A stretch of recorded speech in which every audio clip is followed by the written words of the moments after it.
त्यामुळे आता या विषयावरून मोठ्या प्रमाणात आरोप प्रत्यारोप सुरू झालेले आहेत। तर परळ इथल्या काँग्रेसच्या याच कार्यालयातनं थोड्याच वेळात प्रदेशाध्यक्ष हर्षवर्धन सपकाळ पुन्हा एकदा काँग्रेसची भूमिका मांडतील, तीही आम्ही तुम्हाला लाईव्ह दाखवणार आहोत।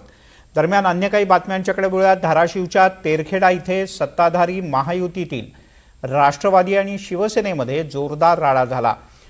या दोन्ही गटांमध्ये तुफान दगडफेक झाल्याचं कळतं। रात्री 10 ते 12 गाड्या सुद्धा फोडण्यात आल्या।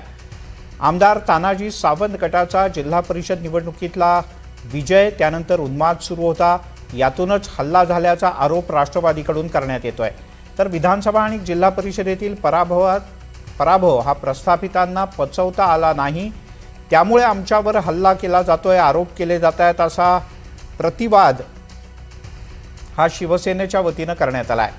कायम वाद उकरून काढला जात असल्याचं मत सावंत गटानं व्यक्त केलंय। तर दोन्ही गटांनी परस्परांच्या विरोधात तक्रारी दिलेल्या नाहीत, त्यामुळे पोलिसांनी या प्रकरणात स्वतःहून तक्रार दाखल करत 45 जणांच्या विरोधात गुन्हा दाखल केलाय आणि आरोपींचा शोध सुरू आहे।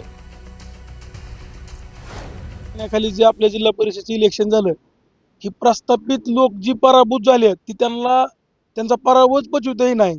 खऱ्या अर्थानं आम्ही त्यांना वारंवार सांगतोय की या देशात रती महारथीचा पराभव झालाय, तुम्ही पराभव स्वीकारायचं मान्य करा। विनाकारण गोरगरीब कार्यकर्त्याला आमच्या जवळच्या लोकांना टार्गेट करून आडवून हाणमार करतात, दाब टाकतात आणि कसलाही काही आरोप करतात। आमचे नेते सावंत साहेब असतील यांचा आम्हाला कुठल्याही असल्या गोष्टीला अगर कशाला आम्हाला साहेब सुपटणू साहेब उलट म्हणतात, लोकांची कामं करा, चांगलं करा, 80% समाजकारण 20% राजकारण। सगळी गुंडगिरी माणसं आणि ही बोलत असं सांगतात दहशतीचं वातावरण, आणि सांगतात तानाजीराव सावंत आमच्या पाठीमागं खंबीर उभा आहेत, श्रीकांत शिंदे आमच्या मागं खंबीर उभा आहेत आणि मुख्यमंत्री साहेब शिंदे सुद्धा आमचे, तर आमचं ह्या गावात कुणी आमचं उपटू शकत नाही। आम्ही म्हणताल तेच, कुणी राजकारण करायचं नाही, गप्प बसायचं, म्हणजे लोकशाहीला तडा देणारी माणसं आहेत। ह्यांचं गावागाव चौकशी केली तर ह्यांचा एकच फक्त अन्याय, पवनचक्कीचे पैसे आणि ह्याच्यावर चाललेला हा जो माज आहे, ती गोरगरीब जनतेला इथं राहणं सुद्धा कठीण व्हायला आलंय।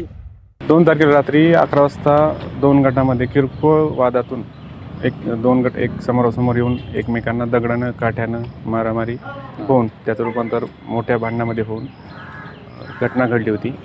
त्याच्यामध्ये आपण काल दिनांक 3/8/2026 रोजी गुन्हा दाखल करून 45 आरोपी वर आपण गुन्हा दाखल केलेला आहे आणि पुढील आपण काय कारवाई करत आहोत।